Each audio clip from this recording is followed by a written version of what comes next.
Welcome to PCMC, Pop Culture, Man, Children. But this is not just a podcast for men. It's a podcast for men, women, and other. Anyone can listen to this podcast and enjoy it. We are not part of the manosphere that you've heard so much about. I'm host Mike Mangiorno. This is if this is your first episode, welcome. This is a podcast about pop culture, movies, TV, books when we're feeling squirrely, music very rarely, sports not at all. Come on in. It's kind of like nerdy kind of culture. Some retro, but we also keep it. We're not stuck in the past, I don't think. No, we keep it fresh. We like young things. Yeah, we're hip. Yeah. That's the voice of Anthony Mangiorno. Anthony, how are you? Great. Hello, everyone. How are you doing today? I'm feeling good. It's there's a tinge of autumn in the air. Yeah, we're at that glorious point where we're getting out of the dog days. The dog days are the worst, really. We're at the threshold. I love What's summer, worst? but yeah, okay, I know you do. What's worse, the dog days of summer, or like the like end of fall, beginning of winter when it's just raining? that's the worst. To me, the March. darkest Lousy March weather. No, see, to me, the darkest, the dark night of the soul is like early November. No, not early November. Like early December, like after Thanksgiving. Oh, not at all. I completely disagree. Yeah. To me, I mean, Christmas is great, from but then Halloween to Christmas is like you got I those don't vibes. know. Once Christmas is over and the glitz and glamour goes away and the lights are then we're like in the fucking Donner Party, man. Yeah, then we're in the fucking cold. that's really dark. I don't know. The more I think about it, every season is horrible. I'm happy for about 2 weeks a year. Yeah, me too. I'm but a leaf. I hate darkness. That's my thing. I hate when it's 4 o'clock and it's pitch black outside. I don't mind that. I hate it. It makes me so depressed. I don't mind it a bit. I don't love the sun. You don't have sad because I got sad. Oh no, I coming do. out of my ears. And I have a therapy lamp. Which works. You do. I know. I've been meaning. That's been on my list for like 5 years. You to get should one of really. those. It's a tiny purchase that'll make a big difference because it was like $25. But here's my thing. Here's why I'm avoiding it. I've heard that you have to like intentionally sit in front of it in the morning. It's on my work desk, so I just put it on when I go to when I work. And you don't look crazy. No, actually, I think it really illuminates me well. Like Ooh, when I is it like a ring light? Yeah, when I have to do a Microsoft Teams meeting, people are like, you, sir, you are aglow. Well, maybe it's, and I've heard it's pretty inexpensive, right? No, it's very inexpensive. It's like nothing. I'll get to it. It's super worth it. And no, it just has to be. You also don't have to put your face on it. It has to be like a little more than an arm's distance. Okay. You just put like if you had it right now, it'd be just right there, and you wouldn't be thinking about it. It doesn't. Is it so bright that you feel like you should wear sunglasses? Kind of a light. No. So it's just like a glowing orb. Well, mine is a screen, so it's like a glowing screen. Interesting. It's not hot. Mm. It's like an LCD. Yeah, it's so it's not just a space heater that you put on top of your face. Space heaters. They're basically big toasters that we just leave outside on wood. Well, I'm here excited because we are doing a full episode. We're going to do trailers. I don't like doing the news anymore. I've noticed that, and that's really upsetting because my favorite part was the news. Because you don't have to do anything except react. Exactly. Well, because it was the only part that was a surprise. I don't know why I don't like doing the news anymore. Is it because you don't want to turn on the news? No, because we don't do real news anyway. We always did pop culture news. But I don't know. I like reacting to trailers. We're not reactors, but I like talking about trailers and stuff. Well, trailers are also news. In a way. In a sense, they are an announcement of sorts. They are. And then we're going to do the chill sesh, the things we're reading, watching, playing with, and then our current obsessions. Sounds good. So you want to get into some of these trailers? We are looking at 6 trailers today. Yeah, you sent me a lot, and then I was like, why do I have all these trailers? And it's like, oh, right, because we're not doing the news. We're looking at 6. So we're looking. You want to start with Good Boy? Good Boy. All right. So this trailer made me cry. You know what? I got a little emotional too watching it. You know what really got me? There's for those quote who from the critic that said one of the, most emotive actors of our time. no matter what species. Yeah, like this dog is going to win an Oscar. This dog is so cute, and it's the director's dog. So cute. So is this film just like a love letter to the dog? Yes. Okay, amazing. The director said he got the idea when his dog was like barking off into space, and he was like, "The dog see ghosts." I used to say that about Lando, Janine's dog. Yeah, because she lived across the street from an animal hospital, and sometimes he would just randomly start barking, and I said like those are the souls going up to the Rainbow Bridge. Yeah. That's what inspired it. Yeah. So for those of you who haven't seen, this is a horror movie from the point of view of a dog, and it looks like it's like the dog's owner is being possessed or tormented somehow. Like that. Yeah. But what really made me cry is there's a part where the dog screams. Yeah.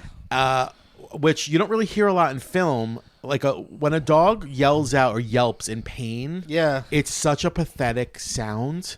And there's a part where like something scary happens in the trailer, and then you hear the dog do that, and I was like, "Oh no, is he hurt?" So the director, this movie, some people have seen this movie. It was at a film festival, and it made a huge splash. But for those of us who haven't seen it, then the directors come out and said the dog does not die. Yeah, thank God. I needed that information. Yes, or people wouldn't see it. The dog does get into spooky, scary situations, which does make me feel nervous. Because what's purer than a cute dog? I know. So this dog's gonna be, but then it's interesting because the trailer also has like quotations from, I guess, critics that have seen it, and one of them is like surprisingly heartfelt. Yeah, I'm like, what is gonna happen in this movie?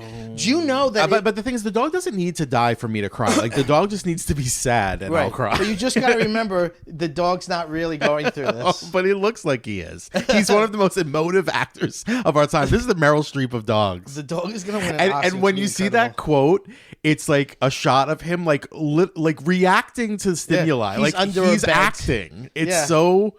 Oh God! I hope he wasn't hurt in the making of this movie. No, the director. It's the director's dog. He loves him very much. So the plan was. So this movie was partially produced by Shudder, or Shudder bought it. Mm-hmm. So the plan was to put it out in a limited release and then quickly put it onto Shudder streaming service. The trailer blew up so much that it's getting a wide release. Yeah, I'm excited. I'm really excited. So it's going to be everywhere. Look, it's a gimmick, but I think it's a smart gimmick. It's a good gimmick. It is. And there've been a few movies like this lately, like that movie. What was the movie with the cat that was like a big deal last year or a year before last? Garfield. No, where it's like a flood. Flow? Was it Flow? I don't know. I've never heard of this. Is not ringing one bell. All right. Flood Cat. Oh yeah, Flood Cat. I was thinking about. I was like, compare this to like Cujo. Yes. It's like it's not the killer dog; it's the dog just witnessing Flow from the 2022. events. Okay. It's an animated movie. Yeah, you mean Kuho? Yeah, I do. It's pretentious. So, I hope Peach is allowed to see it with me. You think there'll be dog screenings? I hope so. That might be too scary for dogs. Every time we go to the movies, we have this running joke. You know how like when you're in a couple and you have a dog, together you create a character for the dog and speak. Of course, and if somebody else does it, it's all wrong. That's not what my dog sounds like. That's not what my dog thinks at all. So we have this running bit that she hates cinema because we go to the movies and she can't come with us. And she learned that I teach cinema classes and she feels betrayed. That's so funny. So we sometimes joke around that maybe he's a Republican. Oh, that's funny. But just because she talks with the other dogs in the neighborhood and they've indoctrinated her. Right. It's a whole elaborate backstory. Yeah. I always tell Peach, like, I'm sorry, civil rights hasn't gotten there yet. But we're getting there. Did you see? There's another thing we did for Maisie as her character. She was really our version of her was celebrating this. Sure. A recent case in New York that involved a dog. The judge decided that for the first time ever, that a dog can be considered part of a family, not just property, which Nice. does actually edge them closer to having civil rights. And they should be on your insurance. Like, I know you could buy pet insurance. I agree. They you should be allowed they to should put be your dependents. dogs on your insurance. They should be pet Yes. dependents. Yeah. But yeah, it was like a kind of a groundbreaking case, and we were like, "Oh, Maisie's so excited about this." Yeah. It's like Ted. Like, do you have a soul? Yeah. Yeah. That's incredible. Good boy. I can't wait to see it. Looks great. Looks really, really great. So we looked at the trailer for Only Murders in the Building season 5. Can you Is this believe the we're at 5? final season? I sure hope so. I know. Me too. And by the way, I don't dislike it. I do think season 3 I didn't like. Just because season 3 did this thing where they were like, hold on, let me give you more slack on your microphone, sir. What's happening? So I either want to put it in the center of the table because I don't want the. Okay. Is that good? Yeah. So season 3 did that thing where they were unhappy with each other and they were broken up. Yeah, which is never which works. is never good because it's not pleasing. With the best parts of that show were the 3 of them getting into hijinks and being like the Scooby-Doo gang. But season 4 was good, and now the cast has gotten so God, wide. an all-star Meryl's cast. back Meryl again. is like just part of the cast. She's really dating Martin Short, though. I knew that, which is really funny. Isn't that lovely? It is lovely. You know who else is dating? Did you know that Liam Neeson and Pamela Anderson are dating? Is that true? That's really yes, happening? they are. Yeah, That's nice. yeah. And now we've got Renee Zellweger, Yeah. Diane Wiest. Diane Weiss is the wife of the Yeah, doorman. I'm a huge Wiest head. In this trailer, they go to Staten Island. It looks like the mob is involved. Well, in they this. went to Staten Island last season I don't too, remember what for. but it looked like it was actually filmed in Jersey City. Oh, okay. Remember, it was like they went to like that Irish bar. I think that was supposed to be Staten Island. Yeah. And then Paul Rudd's like brother right. or something. It's gotten very ridiculous, but I'm fine Yeah. with that. Bobby Cannavale's in this season. Yeah, it looks like he's- good. Yeah. Yeah, I mean, They're getting the older they get though, the more I'm like, she's not the plucky young one anymore. She's just one of them just now. a lady. Now she's just a lady. no, it's the kind of thing where it's like it's so much fun, but will it have diminishing returns? I mean, look, nothing is not. It's all been consistently what it is, but that first season was just like kind of like out of nowhere. You heard about it, and then it's like, wow, like you're impressed by how like sincere the tone is, Yeah. while also being funny. So it's like it's hard to keep that going. So I kind of hope it is. I hope it's a good season. It looks like it will be a good season, but I also want it to end because I don't want it to be like season 6, 7, and then like it just there's like that's like, oh, that's season 6. Remember that one? That's a real bad one. Right. You know what I mean? Yeah. I also want, and last season started to kind of hint towards this. I want a big overall tie it all together thing. They did strongly hint at that last season. Right, Remember because they brought up clues that were never solved in season 1. solved. Yeah. As if to say there's somebody behind lots of things. Yeah. That would be good. I would like that. I would like it to not... if it's going to end, I don't want it to just end on this year's mystery. Yeah, I agree. Yeah, Nathan no, Lane is I back think it looks again. good. Yeah, I'm excited about that. He's so good in this series. So Yeah, he is. He's always good. Yeah, but he is always good. We saw a good play with him where he played like a kind of heavy... I think it was called My Home or no, Pictures from Home. He plays like a dad, whatever, like an older dad. But he's so like scary in Only Murders in the Yeah, Building. he's Like, he's such a threatening. heavy. Yeah. He's really good on the Gilded Age too. Yo, really? Yeah. I didn't know he was in that. Yeah, the Gilded Age is all Broadway people. Is that Somebody, I had a Gilded Age girly summer because it was on all summer. Sure, and sure. It's had its best season ever. Oh, really? And there've been just like been great memes about it this summer. And somebody tweeted like the Gilded Age was designed for drama kids who also got a 5 on their AP US history exam because that's like literally what it is. Is it true that it's a show where nothing happens at all? Sure, but it's like Downton Abbey where nothing happens. The stakes are either incredibly low or incredibly high. Like one episode will be about like are you going to go to the New York Academy of Music, or are you going to go to the new Metropolitan Opera House? And that's the drama. And then in the next episode, somebody's shot. Like it's so crazy, but it's soapy, but I like it. You know, as Billy Eichner said in what on New Girl. New Girl. Man, I'm drunk at work. Speaking of that, there's a third Downton Abbey film coming out. I saw that, and they are really pushing it into the future.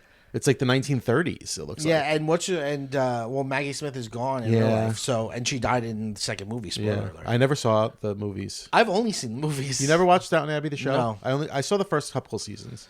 Jen's a big fan. Yeah, it's fun. It's fun. That Julian Fellows, those shows are fun. It's like candy. It's fun costumes and sassiness, and it's just a fun time. Okay. Fun class division, you know. Upstairs, downstairs. Upstairs, downstairs stuff. All right, so our next trailer is Chain Reaction. This is a documentary film that's coming out that is about the Texas Chainsaw Massacre. It's some of the talking heads in it are Patton Oswalt, Stephen King, which are two people I like hearing their opinions. I love Stephen King. I love Stephen King. I like Patton Oswalt a lot too. I think he's a great comic. I liked his first book, and he's just smart. He has a good understanding of media and stuff.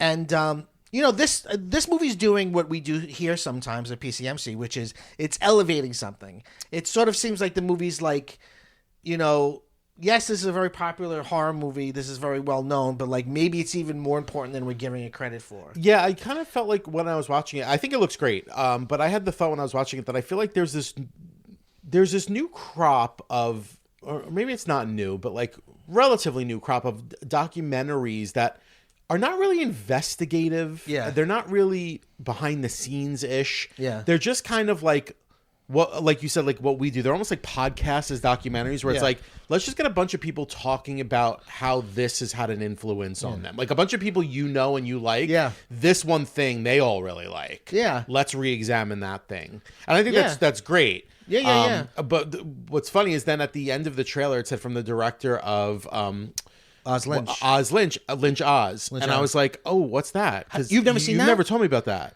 I've seen it. I looked it up and I was like, oh, I want to see this. It's so really now good. I really want to watch Lynch Oz. It's really good, and it's also like a really good movie, which makes me feel like this is going to be really good too. Yeah, Lynch Oz is just there are Wizard of Oz allusions in all of Lynch's work, and I knew that, and it just connects the two and reads them through each other. It's very academic in a way, but really, I'm really excited about that. Is that streaming? It was on Criterion. I don't know. You could probably get it on Amazon. Okay. Yeah, I'm excited about that. But this looks really good. Well, there's 3 beats in this trailer, and all 3 do the same thing, which is compare it to a more well-regarded work of art. Yeah. Patton Oswalt compares it to Nosferatu. Mm-hmm. There's a female talking head that compares it to Francis Bacon. Yeah. And then King compares it to Blood Meridian. Have you ever read Blood Meridian? No, I haven't. Neither have I. I've never read anything from that author. You never read any Cormac McCarthy? No. Not even The Road? No. That's his most popular, I'd say. He's good. I mean, The Road is really good. Yeah. I've heard Blood Meridian's really good. Yeah, too. I've heard Blood Meridian's his masterpiece. So this looks good. I think it isn't, I've become interested in films or pieces that stand at the crossroads of recognized genres. Mm-hmm. Like, for Halloween this year, you and me are going to talk about a movie that I feel like is stuck in between 2 time periods and 2 genres. Mm-hmm. And I feel the way about Texas Chainsaw because it's 70s gritty. It's got 1 foot in that, but it also has 1 foot in slasher. But it's before all those other slashers, right? And it's sort of it's put in bed with a bunch of other things, but it doesn't totally fit with all of them either, right? So yeah, I'm excited to see this. Yeah, I think it looks really good. I also like this thing where. And I don't know if I'm just guessing from the trailer. It looks like there's only like 5 talking heads. Like they picked like a good, interesting little group of people. Mm-hmm. And I always love when they do that. Like, have you ever seen it's a really famous documentary, The Times of Harvey Milk? Yeah. In that one, instead of like interviewing anyone he was friends with, like they interview like one union guy that knew him, who's like super straight. He's like, I thought he was a good guy, and then like a bunch of other random people, but it's just them. Yeah. And it's such a smart way to get at Milk. Yeah. I don't know. I like when they do that. I feel like they rarely do that, but I like when they do that. Well, I recently watched Disclosure. I've never seen that. It's the documentary about like depictions of trans people in media. Yeah. And that does a similar thing. Like it's not only 5, but it's a panel of people that they keep coming back to. Like one of them's Laverne Cox, and and a lot of it has to do with like how it impressed upon them watching it growing up. And they talk about the film we're going to talk about for the Halloween episode, which we'll keep a secret. They talk about Ace Ventura and like how the ending of Ace Ventura is. It really kills it because it's an otherwise charming movie. Yeah. They talk about a lot. But it does a similar thing where it's really just, it's a bunch of well-known, well-regarded people. Some of them are insiders, some of them aren't, talking about one aspect of media and their personal relationship to it, which I think is really interesting. And it's, obviously it's kind of, like you said, it's like why we listen to podcasts. It's like, it's interesting. There's something about that format. There's something really parasocial about it too. Oh yeah. Like people love Stephen King. People love his Twitter. Well, he's not on Twitter anymore, but people love him online. People love, he's become as interesting a public figure as he is an author. And maybe of late more interesting as a public figure. Say. Like he has been around forever and has had like millions of loyal readers forever. Yeah. But it feels like just honestly since Trump took office, he's become like very publicly political in a way that he never was forever. Yeah. And I'm sure he's turned off a lot of people too. Yeah, I'm sure. But he's become much more of like a figure himself in the last 10 years. Yeah. And also since he wrote Dance Macabre. Yeah. Dance Macabre. I feel like he is this expert of horror. He used to, if you watch his old interviews and stuff from like the 90s, he used to like play this persona of like, oh, I'm a creepy guy. Yeah. But I think he's given up the ghost now, and he's just like, I'm actually just like a normal guy from New England. I had drinking and drug problems. I'm really political, and I'm really smart. Like he's just being himself. Yeah. Well, he probably had an early like public relations person who was like, you're a fucking weirdo. Yeah, like lean into that. Lean into your weirdness. Because I remember I was into him as a kid. I was really into him. And I remember watching an interview with him where he was like, I have a stuffed spider that I put on top of my computer screen, and it Right. He talks about that in imbues all the creepiness. He talks about that in writing too. Yeah, and it's like it felt schlocky, and like even as a kid, I was like, "Is this real?" Like he was selling books. Yeah, exactly. He was just trying to sell some books. Yeah. All right. So the next trailer we looked at is him. Yeah. Yeah. I'm so excited about this movie. Oh yeah. Okay, tell me. Take it away. So I'm like, this is like. My first thought was like, okay, so this is Black Swan about athletes. Oh, interesting, yeah. I think there's a lot of reasons why I'm attracted to this movie. First of all, because the lead is very attractive. Sure. But also because as someone who's been in education for a long time and has worked with young athletes, there is something predatory, very predatory, about the way young athletes are treated, and. Oh, right. By the adults in their lives, sometimes even their parents, because they see them as... Well, it's like Marie Antoinette, right? You love Marie Antoinette. Yeah. It's like, we're going to laud you and be like, you're great, but really we need something. You're the greatest thing, but really you're our meal ticket, kind of a thing. And then it's also, I'm just fascinated by it in general. And we're super concerned with your body. With your body, right. But not your... Maybe not your minds. Right, no. Exactly. It's also part of the reason why I'm so fascinated by the Aaron Hernandez story, because he had a similar kind of story and then ended up becoming a murderer, even though he, like an NFL player, famous NFL player, becomes a mass murderer. Right. And so the teaser hooked my interest, and it also feels fresh because it's like, have we ever done like a horror sports movie before? No, not that I can think of. No, not that I can think And of. then I watched this full trailer, Well, and it there's goes. a shitty movie a couple years ago called Dark Match, which is like a horror wrestling movie. Okay, I've never seen that. But then I watched this full trailer, and I was like, "Wow, this is really going to explore a lot of themes." Marlon Wayans looks like he's giving an amazing performance. First of all, when did he become an elder statesman? But like his Did you see the Aretha Franklin biopic? no, He plays her husband, who's like this horrible, vicious, I knew that abusive yeah. person, and he's so terrifying in that. He's having a renaissance. Yeah, well, I think they're coming back to do more scary movies after being kicked out by Weinstein. Don't Eddie Murphy this, Marlon. This is like when Eddie Murphy was about to get an Oscar, and then he made Norbit, and they were like, "Actually, let's not give him that Oscar." But no, he's great. He's turned out to be he looks incredible. like it looks like his performance is going to be incredible. I'm excited to see how they explore. Like, obviously, this is allegorical, right? Sure. But there are images in it that I find so arresting. Like when they show them butting heads, and you see their brains shaking you see in the their X-ray skulls. of their brain, right? So it's got to be about especially in light of recent events. Yeah. Right. With like how we are seeing as a society, like what CTE does to people. Yeah. Like it just looks really, really really good, I think. Yeah, I don't know what to expect from it. It's produced by Jordan Peele, which gives you an idea of like where its head might be. But He's become like a kingmaker, sort of. Yeah. It's like it's got his stamp, so you know it's gonna have a kind of vibe. Yeah. And it certainly has very weird imagery. Some imagery reminds me a little bit of like things you see on like Severance. Yeah, I wonder if it's going to be all about the concussions or that's just one of many things that it's about. I'm getting the feeling it's going to be... Because class is obviously going to be a part of it. One right? of many things. Yeah, and obviously that's... Yeah. Yeah. Class and race, I think. Yeah, and this idea of violence and like feeling pain. Mm-hmm. Like there's a part in the trailer where, you know, I don't know what you call it, that machine that like you put a ball in and it like shoots it out. So, Yeah. So you could, during practice, like they're just standing in front of it and letting it like hit them in the face. Well, he's having him catch... I think he's having him catch the ball, and every time he misses it, a ball hits his teammate in the face. Uh-huh. So it's Yeah. like that's his pun. He's operating out of fear. Yeah. And adrenaline. Like this coach is obviously pushing him to be like the best. Yeah.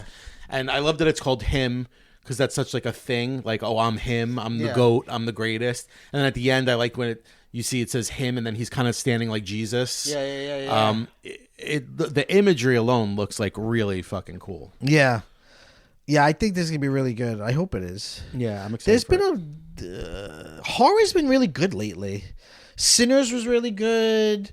I can't like think of this anything socially else. conscious Weapons. horror. I still haven't seen Weapons, but I heard Weapons is really, really good. Yeah, me too. I think the Osgood Perkins stuff has been good. Mm-hmm. I mean, maybe Fear thrives under fascism. Yeah. You know, it's funny. I just said socially conscious horror, but I don't know if that's totally true. I think some of these, like, I feel like Longlegs. I don't know if that was that socially conscious. No, I think not it at was all. just like a return to just pure terror. Yeah. It's just But then there have also been some other ones that have been really good that have been like socially conscious. Sure, for sure. I think Sinners has something Sinners to say for about sure. race for sure. Yeah. Right? No, yeah. I mean, well, that's why horror is why I love horror as a genre, because it's just, even when it's not trying to say something, it's saying something. You can't help it not. Right. Yeah, it's been a good run for horror lately. I also feel like horror is like maybe the only genre where you could still get original storytelling right now Sure. in film, at least. Yeah. Because I mean, obviously, like if you want real narrative, you go to TV now. Yeah. And streaming, but there are still good horror movies being made. Yeah. Well, speaking of that, let's talk about The Carpenter's Son, which I only heard about recently, and first of all, I can't believe this is a thing, and I also can't wait for people to be mad about it. Oh, they're gonna be so mad about it. This is a Jesus horror movie. Well, Nick Cage plays Joseph. Oh, I thought he was Jesus. No, he's Joseph. He's Joseph, and it's his, and Jesus is his son, and that's the carpenter's son. Fuck. And I think it's only a teaser trailer. It's very little in it, but there's scary. But it's like, I guess imagery. The idea is like, if your kid is God, Yeah. that also might manifest like as really scary. Yeah. And it looks like it's going to explore that. It seems a really interesting idea. I can't wait for Fox News to completely not get they're it. Going to lose their fucking minds. And just not get it even a little bit. And I love that Nick Cage is in it. I love that he'd do it. I'm sure there's plenty of other people that would not touch this movie. Oh, of course not. But he's like, yeah, I'll do it. Who are you going to get? Jim Caviezel? That guy turned out to think he was Jesus. Yeah. Yes, he did. He pulled a fucking he sure did. Johnny Weissmuller or whatever. The guy who played Tarzan. Yeah. Like, he thinks he... like. Yeah, he said something about I have the same initials as him. Oh, wow. Can you imagine such a thing? Like, you do know Christ was not his last name, right? Oh, man. So that's just is that it was giving me Exorcist vibes. Yeah, well, we're in the desert and we see like a creepy guy like the beginning of the Exorcist. Yeah. Yes. And Joseph's like, what the fuck is that? We see somebody with like a shroud over their face, like screaming. Well, when he saw the guy in for a second, I was like, is this supposed to be is that like the Annunciation? See, I don't know enough about religion. So the Annunciation, well, that's Mary, I guess, is when like the angel like tells Mary you're gonna have the son of maybe. God. Do you think like would that be? You could tell that story as a horror. I was just going to ask you. Do you think they're going to add stuff, or there's enough weirdness in the actual story that you could just pitch it in a horror bend? I think there's just enough weirdness in the story that it could be told as like, oh my god, this traumatic, terrifying thing. You're right. Like an angel told me I'm going to give birth to the Son of God. Yeah. Like, that's fucking scary. Yeah. And we don't even know what ibuprofen is. Right. Yeah, I'm and just the daringness of it. Yeah, it looks crazy. I mean, anytime they make any film about Christ, people have opinions. They sure do. And the last trailer, speaking of Christ, is Masters of the Universe. This is not a trailer. It was the title reveal. In many languages. Yes. And it's also not a reveal because we knew it was called Masters of the Universe. So it's sort of like a font reveal. Yeah. It looks like the original font, right? Like the cartoon font? It's the font they've been using for the last couple of years for the toys. Okay. All right, so the one takeaway as a Masters of the Universe fan, I got the tattoo on my wrist, is that it gives you a bit of the theme from the cartoon, but like with a good like film movie orchestra. So that's the exciting thing for fans. Like, oh shit, the theme, especially because early on there was some things that came out that made fans get scared. One was set photos of him in like normal clothes on Earth, and people were like, well, why is he on Earth? That was the problem with the first movie. Or is this going to be like Barbie? Like, what are you doing? And since then, they've been trying hard with their announcements and leaks and stuff to be like, no, this is going to be really faithful to the cartoon and the toys and stuff. So we'll see. Yeah, jury's out on whether or not I'll see this. Well, but if it looks fun, I'll see it. I was talking to patron saint of the show, Emilio Sparks, recently about it, and I was like, I feel good about it, and he was like, I'm not gonna be on board until I see an image of Jared Leto as Skeletor. Oh, Jared Leto's in it? Yeah, I'm out. Right.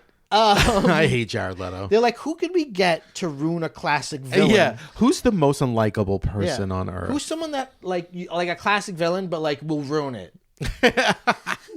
Oh yeah, the guy who did the worst Joker. Let's let him be the worst Skeletor. I forgot he was even the. I just hate him. I just hate him for. I just hate his face. Yeah, I don't like him. Remember when he was like away on like a what's his name? Who? The character. You're like the narrator from. Remember, he beats the shit out of him because he's like something about his face I want to destroy. Oh yeah, from American Psycho. No, Fight Club. Oh yeah. Oh, that's right. Yeah, he's in that too. Yeah, he's also in American Psycho. Yes, he is. As a fucking little douche. He's the one who dies. Is he the one who dies in the scene with the fucking Susu Studio? I think so.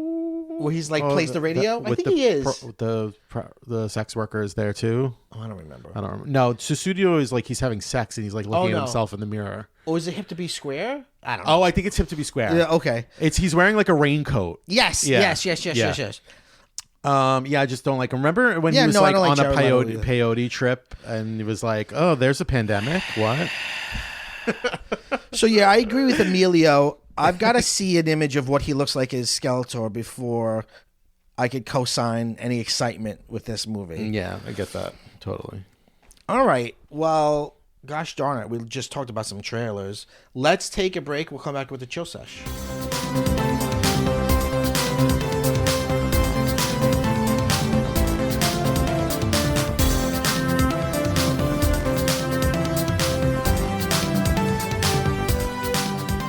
Welcome back. This is the chill sesh. This is the shush where we chill. Can I tell you, Anthony, I just used your bathroom, and you have a really clean bathroom. Thank you very much. Thank you for thanking me, because you should feel good about what I just said, because I have pretty serious OCD, and bathrooms are a big thing for me, and I felt comfortable in your bathroom. That makes me feel great. You should feel great. Thank you. There's nothing I respect more than a clean bathroom.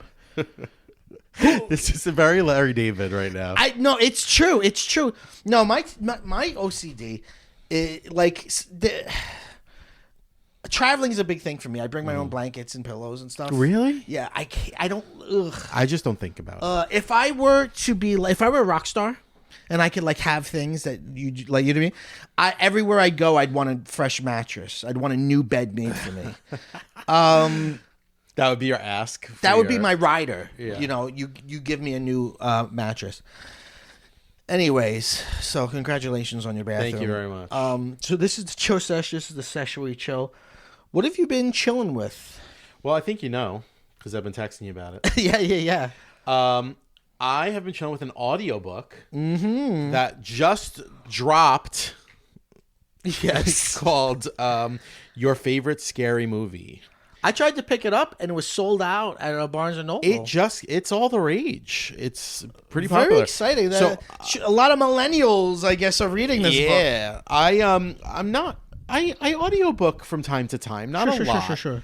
But this one, I'm reading a couple of other books right now, so I was like, I don't want to pick up another book. Sure. So let me listen to it, because I'm sure it's not that much of a heavy, load, so I can just listen, as I drive, leisurely. And I was sold because the audiobook is read by Roger L. Jackson. All right. Does he do the voice? He does the voice when he reads the chapter titles. Incredible. But he's doing because I feel like you'd get real sick of the voice if everything were like that. But he's like a voice actor. Yeah. So he does a good job, especially in a book like this where it's a lot of quotes from people, like differentiating voices from each other. Does he do like impressions? He doesn't do impressions, but like he'll change his tone or his cadence to. Does he do like a fastidious tone for Wes Craven? He does. He does like a professorly tone for Wes Craven. That's awesome. And then when he does Jamie Kennedy, he does like a kind of like incredible tone. But the chapter titles, it'll be like Chapter 1, A New Kind of Horror. It's really great. Fucking incredible. So I'm like halfway through it. I'm loving it. I'm a little bit more than halfway through it. It really is not groundbreaking in any way. Well, if we know we've done an episode on every Scream movie. Go look it up. I'm sure if you weren't as much of a diehard Scream fan as we were, there'd be some more to learn. But it's really more like it's a bit of a. It has a no thank you credit, which is very rare. Yeah. It's the original movie. The first movie no has thanks whatsoever to the school board. Yeah. That they tell that the author is a woman. She tells that story. But I keep saying he or they because it's Roger L. Jackson. Voice? Yeah. But it's basically like a love letter to the franchise and a behind the scenes look at just how all the movies are made. I appreciate that it's all the way up to now. It's the whole series from beginning to now. Okay. And I learned a couple of things that I didn't know before, and it's also just cool to hear the behind the scenes. It does that thing sometimes that books and documentaries do of like being a little too like not critical, so it'll be like everybody in the world loves Wes Craven, nobody says a bad word about him, which like I'm sure he's a fantastic guy, but like it doesn't get into the nitty gritty. It's just like these people are great, this was a great experience. What I'm appreciating is it doesn't shy away from shitting on the Weinsteins. Nice. Basically the biggest thing what's to lose by doing that? Of course, at this point, nothing. Do they talk about Harvey? Me Too? Yes. Because she was raped during... She gets... Yeah. So, okay. This is one issue I have with that is that she doesn't talk about Rose McGowan saying that she was raped during Scream. Okay. But she does explicitly talk about the Me Too movement and Harvey Weinstein, but she does it in relation to Scream 3. Because Scream 3 is like about that. Sure. Yeah. She's like, it's really a movie that's very meta to begin with becomes even more meta when you consider what Harvey Weinstein did in real life. Right. But up to this point, at least, maybe she'll get to it a little bit later. But up to this point, she hasn't mentioned Rose McGowan's allegations that she was raped by him during Scream. Right. She does, though, talk about. Here's a piece of news that I shared with you that really upset me. The name Scream was Harvey Weinstein's idea. The title Scream.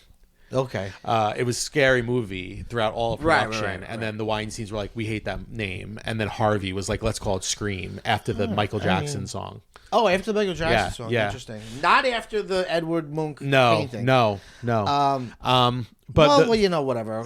Broken clocks right twice a day. The biggest thing that I've taken away from this in terms of like learning about the behind the scenes is that the Weinsteins are just pieces of shit, and you don't hear enough about Bob. What's he's his deal? also a piece of shit. The theme from the beginning is we're gonna try to swindle you and pay you as little as possible to give us a hit. And then so Scream 1, it was like, we don't care that you're Wes Craven. This needs to be good. And then they had to, like, at one point they had to show like a almost fully cut version of it earlier than they normally would of the opening scene to prove to Bob Weinstein that this movie was worth funding. Because he was like, I don't think you need all this money. Then they saw that scene and they were like, okay, fine. It looks like you're doing a good job. Then Scream 1 became a massive hit and they were like, you must immediately make Scream 2. So that's why Scream 2 comes out less than a year after Scream 1. Less than a year later. So it's like, from the time, so Scream, I'm also learning. I'm not up to the newer ones yet. I just finished listening to Scream 4, and then we're going to get into the new wave of 4, 5, 6, and 7. But up to from Scream to Scream 4, the only one that was fully realized before it began production was the original. Yeah. Scream 2, 3, and 4 were all in production while being written. All 3 of them. Wow. And were all changed multiple times throughout production, which would explain why there are so many like plot holes and like dropped threads in those movies because they were being rewritten constantly. They acknowledge that Scream 3 is weak. And that everybody involved knows it's weak. And the most disappointing to learn as a fan of Scream 4 was that Scream 4 sounds like it was a real nightmare for everybody. Really? Why? Because they Kevin Williamson had the idea for it, and Kevin Williamson had the idea for Scream 3, and he wanted to do something totally different, and they were like, we don't need you. At this point, we know what the formula of this movie is, and we could do it without you. And he was like, I'm busy making movies for you. Like, I'm making Teaching Mrs. Tingle. I'm making The Faculty. I'm making all this stuff for Dimension. It's not like I'm working for somebody else. I'm working for you. And now you're trying to take away my baby from me. And they were like, well, Scream 3 needs to be made by this point. So, like, we'll get somebody else. And at one point during production, Wes Craven called Kevin Williamson and was like, I just want to let you know as a friend, like, they just sent me pages from another writer. Like, Kevin Williamson didn't know that they hired another screenwriter. So then he walked away. And then that's why it's like partially Aaron Kruger, partially Kevin Williamson. And then 4, he had the idea for 4. He convinced Wes to make it because by the time 4 came around, it had been like 10 years since the trilogy ended. They took it to Dimension. They pitched it to Dimension. They proved that it could be successful. Dimension said okay. And then they tried to rush it. And then went right back to the same old, we could do this without you, to Kevin Williamson and even Wes Craven. We don't need to pay you that much. We could do this without you. So everyone was really resentful. And I told you I was going to tell you this story. I didn't realize until I learned it from the book. The only Scream movie that doesn't have Red Right Hand in it is Scream 4 because they didn't want to pay. And the artist was like, "This is iconic. It's a part of Scream. He wrote a version for free with new lyrics. It needs to be in it. Pay me what I deserve. What I deserve." And they said no. So The that's cave. why. So that's why Wow. it's not in Scream 4. I- It so- only so came back I don't- after they switched over to Paramount. The timeline is shaky. The Weinsteins are still very much in charge during Scream 4. Yeah, Scream 4 is the last one that was Dimension and the Weinsteins because Okay. it's 2010, Right. and then did they talk about, because that was supposed to do, there's really more after that. Yes. Why did that not lead to a 5 and 6 and because it was, even though it was successful, it fell below projection. Like it wasn't as successful as it was supposed to be. The original idea was that Jill was supposed to survive Scream 4, and then go to college in Scream 5, and no one would know her secret because Sydney was dead. that's so smart. And then another killer is like, I know you're a killer. And then it's Ghostface versus That would have been Ghostface. so good. Yeah. That would have been great. Yeah, I think I love 4. I love 4 too. I think it's really good despite all of that stuff that was going on behind the scenes. And behind the scenes. They were Wizard of Oz, right? They were great movies Yeah. that were complete shit shows behind the scenes that somehow come together.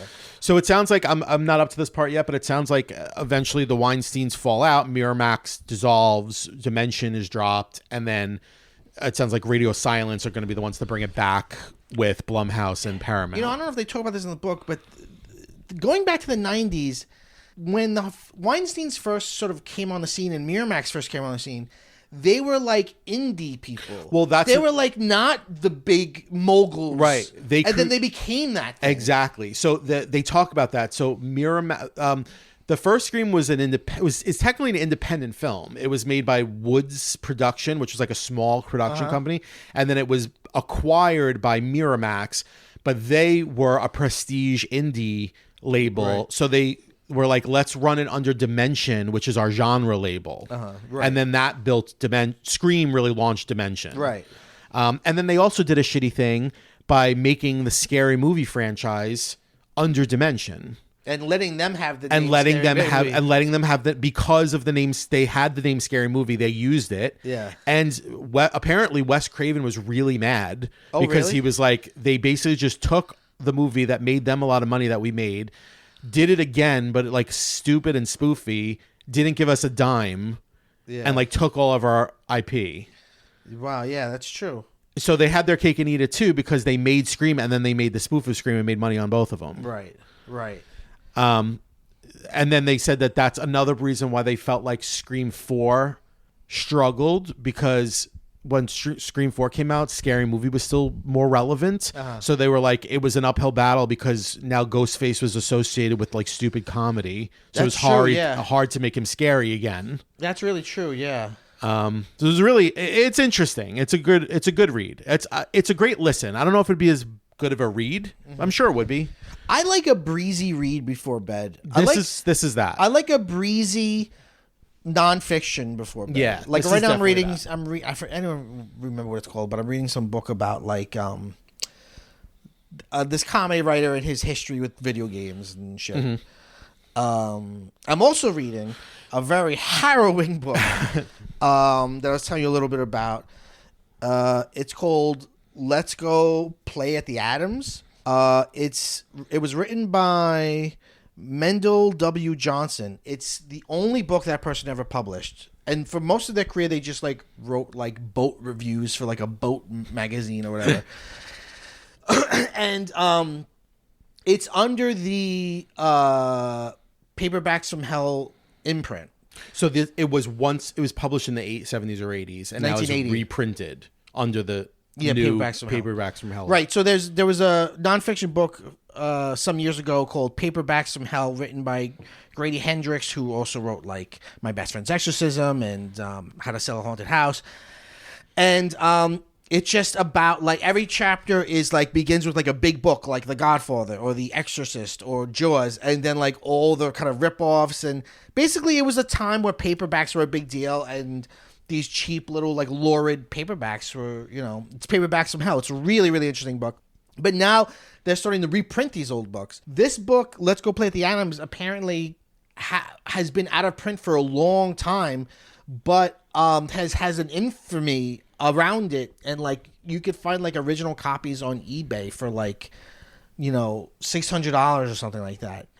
And Paperbacks from Hell, having read it, like a lot of it's like silly shit. So I was like, oh, this is gonna be some weird campy thing, and it's not. It's So scary. but it isn't. It's there's nothing spooky about it. There's nothing gothic about it. And even like the characters themselves aren't scary. It's like a banality of evil type thing.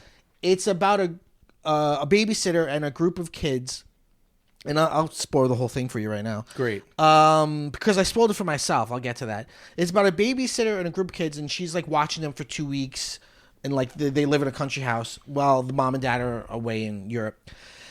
And they chloroform her and tie her to a bed, and they have her tied up, and she's like, "Why?" And they're like, "This is just a game. We're playing a game," and we learn more about who she is. We learn more about the kids and their lives. And some are really fucked up. Some are just not. Some are starting to feel guilty, but they're pressured by each other and they just keep going. And like, I kept waiting for, and maybe I'm only like halfway through, so maybe it'll get here. But I kept waiting for a moment where like somebody was like, this was my evil plan. But no, it's just this banal, like, we're playing a game. You know, the most you ever get is they'll be like, grown-ups have all the power, and we want to have the power. So are they like? Is she like starving? No, they're feeding her like once a day. Okay. The on the cover it actually says a novel of lingering horror. Oh God. They feed her once a day. They take her to the bathroom once a day. They have a rope around her neck so they guide her to and from the bathroom. I just got to a point in the middle of the book where one of the older kids raped her. Oh my God. Yeah, which is, by the way, it's lingering is so right, because I didn't think it was going to get there, but because it starts as it's like a game. It's so slow the way the stakes get higher and higher and higher. The author was supposedly very inspired by Lord of the Flies.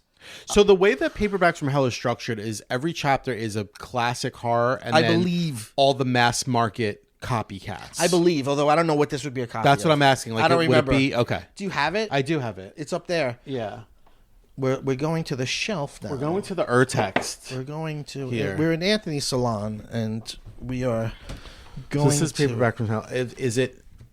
Let's look. Is there Are all the ones that are being published even in there? Oh yeah, but there's way more in here than being published. No, that's epilogue. God, this is such a good book. I gotta reread this. I don't want to fuck up your puzzle. We have a Anthony's got delightful fucking puzzle here going on here. on the desk. Some fucking Thomas Kincaid bullshit. Where Is there like an index? No, there isn't. There's a. Oh wait, maybe there is. Hold on. Yes, index. So let's go play at the Adams. HJ. What you're listening to is the sound of research. Yes. Happening. We're looking through many card catalogs. Page 62 to 63. Very good. All right, let's We're get flipping to the page. there. God, I really gotta reread this. It's a great book. It's a great like coffee table book. Yeah. I admire someone like him. Oh, there it is. There it is. And John Green, who could be good authors and good nonfiction writers. Yeah. So to answer your question, what chapter is this? Is it about like evil kids? Yeah. Yeah, It's evil kids. Evil kids. I see The Omen. The Omen was. The Omen is the main book. Yeah. Yeah, it is evil kids. Yeah, so those of you who haven't read it, Paperbacks from Hell is about like those like mass market trade paperbacks from the 70s and 80s that were like really cheap and were usually knockoffs of more popular texts. Yeah. Yeah. So, but that's interesting because there's nothing demonic about these kids. These kids are so like one of the kids is way too into it. He's like a little weirdo, but like for the most part, they just seem like kids. That's what's disturbing to me. So I did something that I had to do, which is I was reading it at night and I was feeling myself get anxious because every time the main character, the babysitter, would have like an idea of maybe getting herself out of it, I would get hopeful and then I'd feel dashed. So I said, you know what? I had skipped the intro because there's a foreword written by Grady Hendrix, and it says if you haven't read it, don't read this yet. I said I got to go back and read it. So I read it, and I found out she does die. They do kill her. Jesus. Yeah, and I needed that. And now I'm sure someone would go, well, you've deprived yourself. But you had that moment early. It's the same thing. Right. Yeah. I couldn't take it. I'm sorry, I couldn't. I'm not a fast enough reader. Like now that I know that it's not going to happen, She's not going to get out. I can abandon hope. She isn't going to get out of this. It'll be easier. It's still a hard read. Mm-hmm. It's a surprisingly hard read. God, I gotta read it. Some of the reviews for when it came out are so scathing. Of like, this is trash. I threw this book away when I finished it. People call it misogynistic, and it is. And people call it all sorts of horrible things. The writer was a Republican, but he had a very interesting thing. He said the babysitters liberals, okay, but the Republicans are the parents that you don't see at all, and the kids are the silent majority, like the real people. God, which is like right now that hits really, but it different. doesn't really link up with our contemporary conservative ideas. No, because he's basically saying the world is terrible, and liberals are stupid for thinking anything could be good.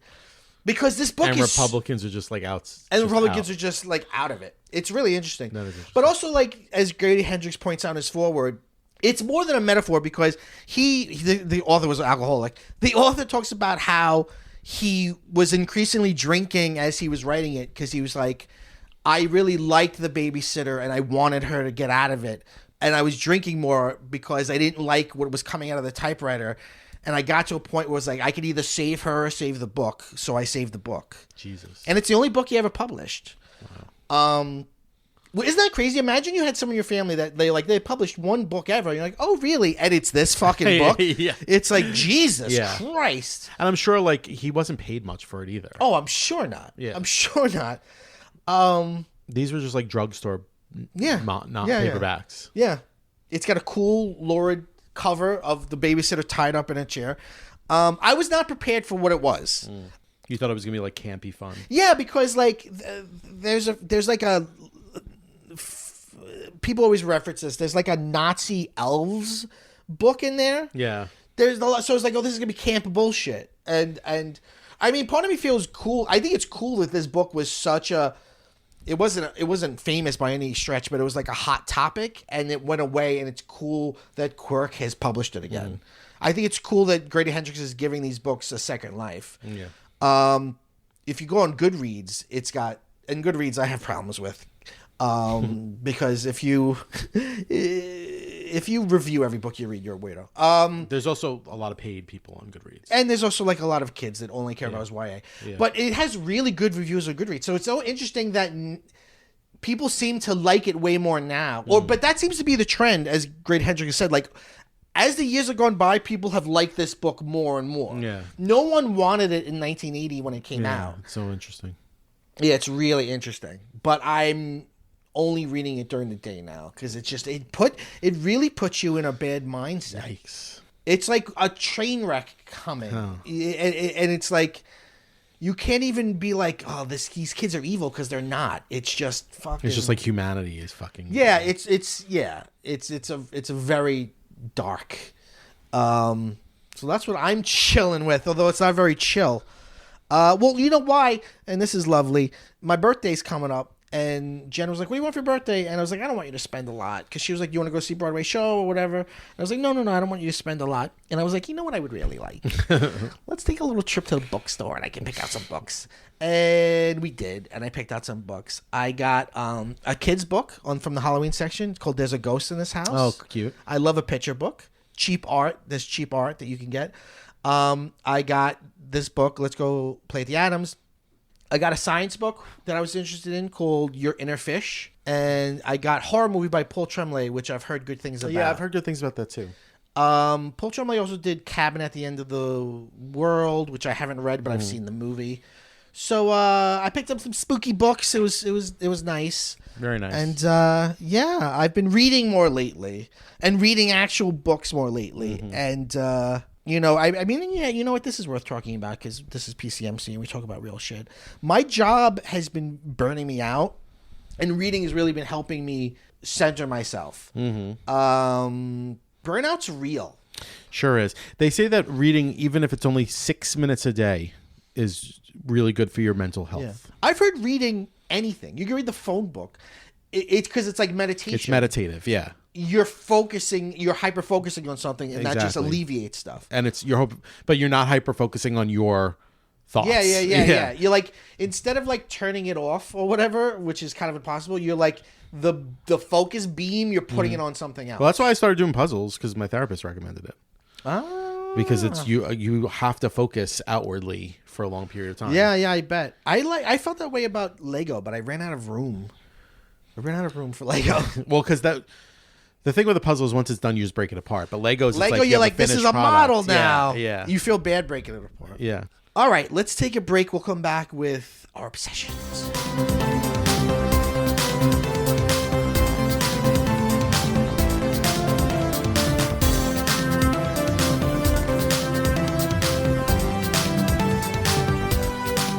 Welcome back to PCMC. I'm Mike Bongiorno. I'm joined still by Anthony Bongiorno. I'm sorry. Still joined by here.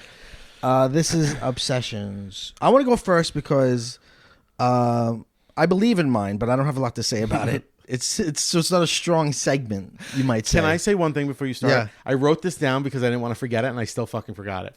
When we were talking about the Scream book, Yeah. they talked about Carrie Fisher's cameo. Oh, yeah? In Scream 3. And you know how they stars get to like demand things in their trailers? Yeah. Her trailer was filled with Fruit Loops and Diet Coke. That's incredible. It's just very Carrie Fisher. That's so her. It's amazing. Anyway, I was afraid you were going to say buckets of cocaine. Yeah. No, Diet Coke. That would have been... No, she loved Coke. She loved Diet Coke. Yeah, she's a Diet Coke girlie. I know. Yeah. We recognize each other. My obsession is somebody that I just see on Reels and I just see on YouTube, and it's Lucy Darling. Okay. Lucy Darling is a magician / comedian, but she's also a character played by a performer. So her name is not really Lucy Darling. No, but you could go see Lucy Darling shows, and she kind of looks a little like Betty Boop and talks a little bit like Betty Boop. She has a sort of like 20s-ish quality, but she's very funny, and she does a lot of crowd work. A lot of the clips you see of her online are her doing crowd work where she'll like talk to people in the audience, and it just seems like a delight. I really want to see her live. Okay.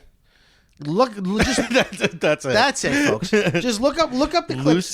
Lucy Darling. You'll Okay. be enchanted. That sounds good. That sounds cute. Yeah. She's on Reels, you say? She's on all the things. So that means she was on TikTok a year ago. Yeah. Exactly right. So that's it. Yeah, That's all you got. I mean, it's true. Like I see her. Sometimes you just don't. I see her every have much day. to say, you know. No, that's good. I like when you find somebody talented on TikTok or Instagram or something. You're like, oh, there's somebody new to follow. Yeah. And I know that they're going to like produce funny content. Yeah, when I see her shit, I'm like, there's another one. There's a good one. And the best is then you get to, when you really like them, you get to do the deep dive into all their past stuff. Yeah, I was hoping that you had known her too, because I've had this conversation with a few other people, and let me look her up. Some people have been like, oh yeah, I know, I've seen her. So like, I feel like more and more people are seeing her. Maybe if I looked her up. Lucy Darling. And she's a magician. I have never laid eyes on this woman. Okay, I see what you mean about the Betty Boop thing. So this is her mic. By the way, the microphones are in her wig. That's great. She does question and answer at the end of the show too. She was a magician first under her like real name, and then she came up with this character. And like now, this character is like more a comedian than she still does tricks, but that's like not the important part of the show. Brand of comedy? Like what kind of comedy does she She's do? very sweet. She's a little bawdy. Like if there's like a tall gentleman, it doesn't matter what age. If there's a tall gentleman in the audience, she'll like act like she's attracted to them. So it's a gentle comedy. No, No. She'll, she'll. It's hard to describe. What can I say? Yeah. Oh, her real name is Carissa Hendricks. I'll check her out. Check her out. I want to go see her live. It looks Jen like like a her too? blast. Yes. That's Yes. That's all I got. Anyway, what's your obsession? Mine is kind of a nothing also. Oh, great. This is really interesting for our listeners. Well, they say in show business you want to end on a... Mine is, well, it's not that it's a nothing. It's just like I'm not that excited about it, but it is an obsession because I'm obsessively watching it. Mm-hmm. It's Euphoria. Get the fuck out of here. I know, which is so weird because I'm so late to the game. Did you watch it? We watched 2 episodes and we were both like... We're too old. So that's We're too how old for this. Okay, so that's how I feel. So I would have liked it when I was the right age, but I'm like, nah. It's also like at this point, like it came out like I feel like it's like one of those COVID shows. Like it came Yeah, out like but during 2020. It's already like 5 years old. Is it really? Yeah, and it's only had 3. It's like on crazy long hiatus. I found it very like melodramatic. It's so. Here's the thing. I'm watching it. I started seeing clips of it on TikTok. And I was really my way in was Alana Eubank because I saw What an interesting way in. I saw this one clip where like Sydney Sweeney's freaking out, and then she as the mother is like, Jesus Christ, she needs a fucking exorcism, and she's just so funny. She's incredible. So she's like the crazy like drunk put upon mom of Sydney Sweeney. Yeah. And she's a delight, and she's my favorite part of the show. She's so funny. She's the best part of every show. And the only likable character for me is Lexi, who's played by Maud Apatow, which is her other daughter. Okay, right. Isn't she like the good girl? She's the good one, yeah. I'm like... So I'm finding it addictive. Like I'm like, oh, I started watching it and I got really into it, and then I watched season 1 like really fast, and then I was like, oh, I gotta like that thing of like I need more. I gotta watch season 2. But while I'm watching it, I'm like, I'm like sometimes I'm riveted, and then other times I'm like, I hate these little fucks. Yeah. I think I had a lot of I hate these little fucks. And it's like I don't believe in hate watching, but I think this is like the closest thing to hate watching I've ever done, where it's like I like it. But I recognize that I don't like any of these characters, and I also don't know how the show wants me to feel about these kids. I think if you're young enough, you're supposed to maybe identify with them. But are kids like that? I work with teenagers all the time, and I feel like they're like, oh, that's crazy. Yeah, it's sort of it seems... It's like almost hyper... it's almost like Bret Easton Ellis-y. Yeah, for sure. Like disaffected youth. Yeah. Like the kids are not all right kind of storytelling. Yeah, it's a certain thing. There's a lot of I could see its value. There's a lot of nudity for a show about children. Yeah. What makes me feel better is that they're all like in their 30s and 40s. They have to be adults. So like, what's Jacob Elordi is in it, and I'm like, Jacob Elordi is so hot, but on the show he's a literal high schooler, and I'm like, I have weird feelings about this. Oh, that's all right. But that's pretend. Yeah, but he's like 40 in real life. Yeah. But it's good, and it's not good. It's very watchable. All right. How did you make this step from clips online to I'm going to put on an episode? Because I've heard people talking about it for years, and there's so many memes, like is this fucking play about us? Do like any contemporaries of yours watch it? No. Okay. No. Because I don't have any friends my age I'm alone it. in this. Okay. Does Bobby watch it with you? God, no. It's just you. It's just me. Okay. It's just during my like alone time. Sure. I don't know. I dirty. just put on the I put on the pilot, the first episode, and I was just like, oh, I don't know. I was looking for a new show, and then it kind of gripped me, and I was like, okay, I could watch this. And then like before I knew it, I had watched like the whole season, and then I was like, okay, now I guess I'm invested. Yeah. I also like the actors. I think like I don't like Sydney Sweeney, but I do think she's a good actress. Okay. I think she's pretty good on the show. I think she's an okay actress. The thing that I liked from her was she's good at playing like hysterical. Was it Immaculate? What was the name of that movie she was in? That was kind of like It came out the same time as that new Omen movie, and it was basically the exact same Was plot. she like a nun or something? Yeah. Yeah, I know what you're talking about. And she was kind of behind making that. I like that, and I was really impressed by that. But her as a person, No, she's horrible as a person. I'm not much. I like Zendaya. I think she's a good actress. I like her too, but I didn't. I felt myself. I don't know. Speaking of Zendaya, did I tell you about Hugh Jackman? No. That should be my real obsession. We saw Hugh Jackman live. Yeah. Well, how was that? It charmed the pants off of everyone in the crowd. What was it though? Hugh Jackman has so much, as Janine said, he has so much Broadway in his heart. Yeah. It's a one-man concert? Okay. Question mark. Oh, he sings? He sings. The whole time he's singing. From his shows? So he sings, he sings a little Les Mis. He sings a little Music Man. He sings a lot of Greatest Showman because he had a lot to do with that creatively. Okay. But then he also he sang Sweet Caroline. I don't know. We got the tickets for free and we were like, let's do it because they're really good seats. Get your money's worth. He's so handsome. He's so charming. Oh yeah. The whole audience. We saw the very last performance of Music Man. Yeah, I know. And you said it was great, right? Yeah. He's great. The whole audience was smitten like little kittens. Oh, of course. And it was so many 50-year-old women cute. He was walking into the audience and people were grabbing his ass. I mean, course. it was a good time though. It was a lot of fun. Yeah. But why did I start talking about? Oh, because Zendaya is in The Greatest Showman. Oh. So he did a lot of Greatest Showman. I don't know. I don't know what it was. I sat through it and I still don't know what it was. It was an evening with Hugh Jackman. It was an evening with Hugh Jackman. And you know what? I would go again. I really would. Good for him. He's incredible. He's and he incredible. even did some. He did a little talking about Wolverine. What a star. He did. You know what he did? He's a star. He's our last star. He did. I didn't see Wolverine and Deadpool, but apparently Deadpool does a Backstreet Boys dance in it. Yes. And so Hugh Jackman was like, I was jealous. That's the only scene I'm not in, so I want to do it. So he did the Backstreet Boys dance. Interesting. It's just him peacocking. Yes. But it's great. It's great. And Radio City is a great venue for that.